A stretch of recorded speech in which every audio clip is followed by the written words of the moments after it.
Chapter 6. There are rumors of an offensive. We go up the line 2 days earlier than usual.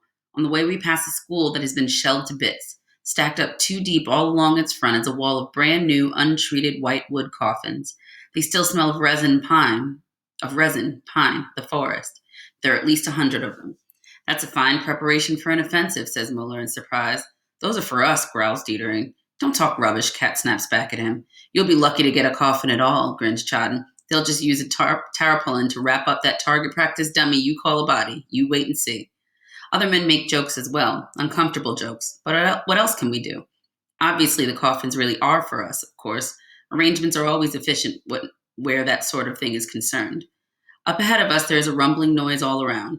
On the first night, we try and get our bearings. Because it is still relatively quiet, we can hear the transports on the move. Behind the enemy lines, rolling forwards without a break, well beyond dawn. Cat says that they're not going back, just bringing in troops, munitions, and guns. The British artillery has been strengthened, that much we can hear immediately. Over to the right of the farm, there are at least 4 extra batteries of 8-inch guns, and they've put in trench mortars behind the poplar stump. As well as all that, they've got a lot of those little French bastards with instantaneous fuses. Morale is low. 2 hours after we reach our dugouts, our own artillery drops some shells onto our trenches. That's the 3rd time this month. If they were just making mistakes at the gun laying, nobody would say anything. But it's because the gun barrels are worn out. Sometimes the shots are so unpredictable that they scatter shrapnel right into our sector. Tonight, 2 of our men are wounded that way. The front is a cage, and you have to wait nervously in it for whatever happens to you. Here we lie under a crisscross of shell trajectories, and we live in the tension of uncertainty. Chance is hovering over us. If there is a shot, all I can do is duck. I don't know for sure, and I can't influence where it is going to come down. It's this awareness of chance that makes us so indifferent. A few months ago, I was playing cards in a dugout. After a bit, I got up and went out to go and talk to some men I knew in another dugout. When I got back, there was nothing left of the first one. A direct hit from a heavy shell had flattened it. I went back to the other dugout and got there just in time to help dig the men out. While I was away, it had been buried. It is simply a matter of chance whether I am hit or whether I go on living. I can be squashed flat in a bomb-proof dugout, and I can survive 10 hours in the open under heavy barrage without a scratch. Every soldier owes the fact that he is still alive to 1,000 lucky chances and nothing else. And every soldier believes in and trusts to chance. We have to watch out for our bread. There are many more rats lately, ever since the trenches stopped being properly maintained. Dietering reckons this is the clearest sign that we are in for it. The rats here are especially repulsive because they're so huge. They are the sort they call corpse rats.